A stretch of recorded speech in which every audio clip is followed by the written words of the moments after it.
Step 1. Click on the link in this video's description. The link will take you to the free barcode generator page from Seagull Scientific, the world's best labeling software. Step 2. Scroll down to the barcode generator window and in the search bar, type the symbology of barcode you'd like to create. In this case, we will be creating a QR code.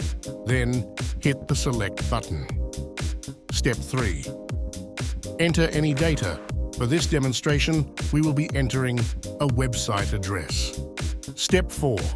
To remove the readable data from the bottom of the barcode, highlight the Human Readable option on the left-hand side panel, uncheck the visibility button, and then click Next.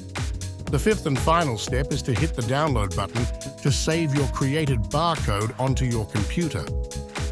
Thank you for watching. Did you find this video useful?